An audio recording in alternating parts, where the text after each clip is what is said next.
I asked 15 women close to me, how often do they wear makeup? And the answers were all over the place. Some said they don't wear makeup at all. Some said they have makeup, but they don't touch it. Some of them actually said they wear makeup every day, like me. That got me to thinking that maybe we don't actually hate makeup. Maybe we're just not comfortable wearing makeup. I'm gonna share a few thoughts that I had that helped me stop making excuses, stop overthinking, and help me put my makeup on. So the first thing that I wrote down was to stop making excuses.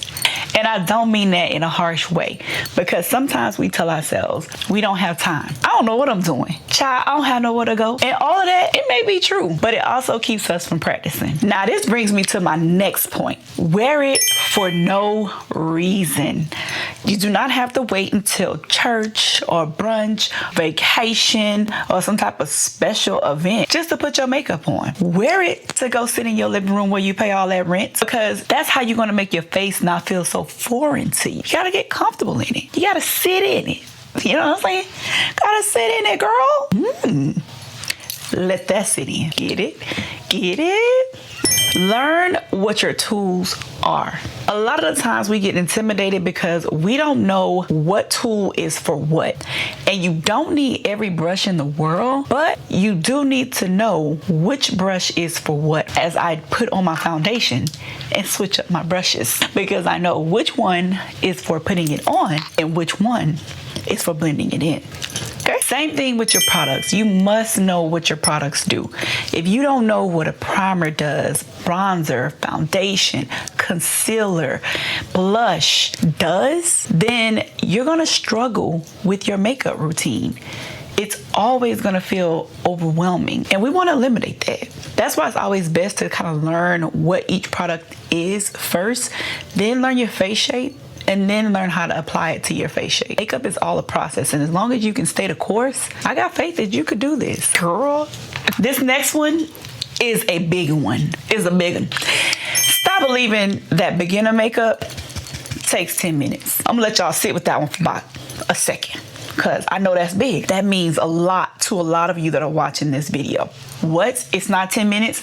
No, ma'am. No, sir. Nobody. Makeup that takes 10 minutes is generally going to be for someone who already knows how to put on makeup, because they know placement. They know products. They know their face shape. They already know what it is that they're doing routine. They have products that they already have and they consistently wear and put on. So a 10-minute face for a beginner, full face, let's clarify, full face of makeup for a beginner is more than likely not gonna be 10 minutes. Drop them comments. Fuss with me.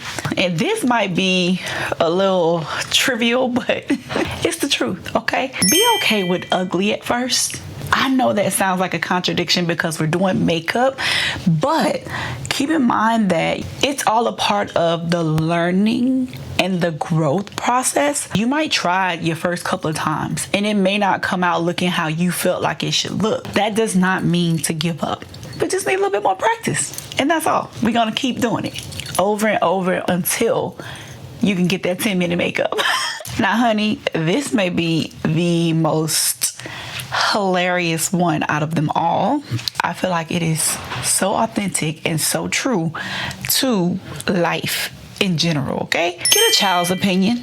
Grab you a 7 to 12-year-old that is going to tell you your breath stinks, because they're going to tell you that your makeup looks good or bad. And in those simple terms, you will know if you've hit the mark of doing your makeup well or not. Adults have been censored or desensitized to tell you, yeah, that looks good. Yeah, that looks okay. But a child, they gonna hurt your feelings and leave you right there to sit in it.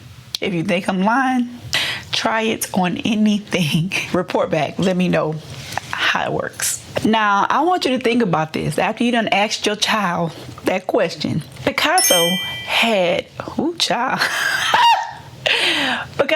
so many tries at doing what he does. Why is it that we feel that doing our makeup the very first time is supposed to be perfect? Because this is a demonstration of not. I want it pink, but not that pink. I wanted y'all to think about that in terms of what it is that you want to accomplish as beginners. Listen, if makeup still feels uncomfortable to you, then maybe the goal isn't to be, let's say, a professional makeup artist. Maybe the goal is just to get comfortable with makeup on your face. Remember what I said, start small, wear it for no reason at all. Learn what your tools do and learn what the products are for. And then last but not least, you guys, give yourself space to look awkward for a minute because you're learning. And sometimes when you're learning is painful, okay? Tell me what's been the most impactful for you in this video.